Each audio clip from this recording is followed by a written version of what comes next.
Hello friends, मैं वैद्य Karanvir Singh from Chandigarh Ayurveda centre Ayurveda की पाठशाला में आपका स्वागत करता हूं। आज एक नए रोग, एक नई डिजीज़ के साथ आपके सामने आयुर्वेद का जो पक्ष है वो रखने जा रहा हूं। और मैं हमेशा बताता हूं कि हमारे पास जो क्वेरीज या जो हमारी यहाँ पर ऑनलाइन जो हमारी टीम है डॉक्टर्स की, उनके द्वारा जो भी टॉपिक नियुक्त होता है कि जो क्वेरीज हमारे पास आती हैं उसी के आधार पर हम अपना टॉपिक वीडियो का चूज करते हैं।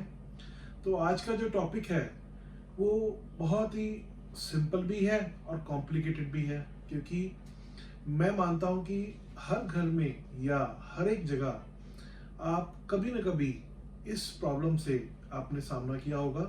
क्योंकि जो आज का टॉपिक है वो है स्ट्रेस।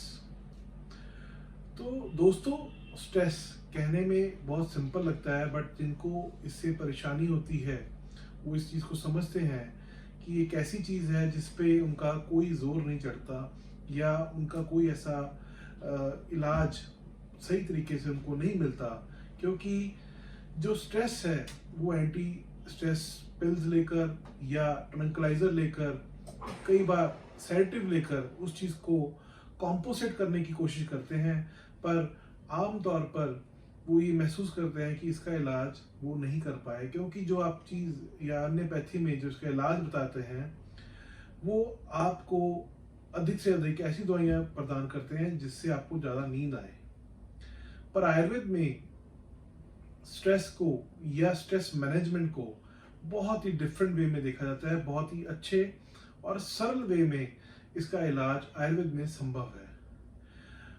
तो स्ट्रेस, मैं मानता हूँ, चाहे वो बच्चा है, चाहे वो बूढ़ा है, चाहे वो किसी भी वर्ग का इंसान है, कभी ना कभी, कभी किसी को स्टडीज़ का, किसी को अपने काम का, किसी को ऑफिस का, ऐसी अवस्था जरूर आती है जिसमें हमें महसूस होता है कि आज बहुत स्ट्रेस हो गया है या आज बहुत ही हेक्टिक हो गया है, मैं मानसिक रूप में थक चुका हूँ, मुझे कुछ टाइम के लिए रेस्ट चाहिए।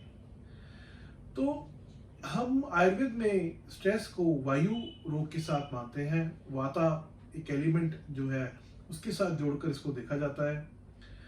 तो आयुर्वेद में जो स्ट्रेस है उसका मैनेजमेंट दो रूप से किया जाता है। एक पंचकर्मा के द्वारा, दूसरा आपकी मेडिसिन या ऐसे फूड सप्लीमेंट जो आपकी खुराक का एक हिस्सा हो, चाहे वो ब्रह्मी है, चाहे वो शंखपुष्पी है, चाहे वो तगर आदि है।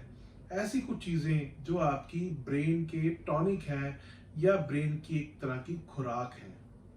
तो जो शिरोधारा है वो बहुत ही सरल और बहुत सिंपल एक प्रोसेस है आयुर्वेद का, जो पंचकर्मा के अंतर्गत आता है। और इसमें हम मेडिकेटेड ऑयल्स को ब्रह्म चक्र पर, मतलब आपके जो फोरहेड है वहाँ पर जो ब्रह्म चक्र है उस पर पोर कर एक टेम्परेचर पे आपको रिलीफ या आपको एक तरह की एनर्जी प्रदान करते हैं। और उसके साथ साथ आपको पहले ही सेशन में जो एक डिफरेंस है वो एक दिखता है। क्योंकि हमारे पास ऐसे लोग जुड़े हुए हैं, ऐसे पेशेंट्स हमारे पास आते हैं जिनका काम बहुत जगह पे फैला हुआ है और वो कई दिनों से स्ट्रेस के कारण नहीं सो पाते या उनको जो नींद है वो प्रॉपरली नहीं आती, क्योंकि स्ट्रेस आगे आपकी नींद को भी डिस्टर्ब करता है। दूसरी तरफ आयुर्वेद की ऐसी कुछ मेडिसिन्स, ऐसी औषधें, ऐसी हर्बल सप्लीमेंट्स मार्केट में हमारे पास ऐसी उपलब्ध हैं जो आपकी ब्रेन को स्ट्रेंथ करती हैं कि आप अगर आज कुछ काम करने में सक्षम नहीं हो, मानसिक रूप में आप कमज़ोर महसूस करते हो, कई बच्चों को स्टडीज़ करने में, फोकस करने में, कंसंट्रेशन करने में थोड़ी दिक्कत आती है, उसके लिए चाहे वो ब्रह्मी है, शंखपुष्पी, तगर आदि, इन चीज़ों का सेवन कर आप अपनी समस्या से छुटकारा पा सकते हो। मैं आपको ये समझाना चाहता हूँ कि अगर आपको ऐसी समस्या कभी भी महसूस हो तो बजाय कि अन्य पैथी का सहारा लेने से अच्छा आप आयुर्वेद में आए। क्योंकि आयुर्वेद ये सिखाता है कि आप जो ज़्यादातर सोने की मेडिसिन खाते हो उससे आपका लाइफ साइकिल डिस्टर्ब हो जाता है, आप सुबह सही तरीके से उठ नहीं पाते और आप फ्रेश महसूस नहीं करते, आपकी बॉडी में आलस महसूस होता है। पर दूसरी तरफ आयुर्वेद आपको चुस्त फुर्त तंदुरुस्त कर आपके ब्रेन टॉनिक्स को इतना टोन कर देता है ब्रेन को कि आप कभी भी थका हुआ महसूस मानसिक रूप से नहीं करते।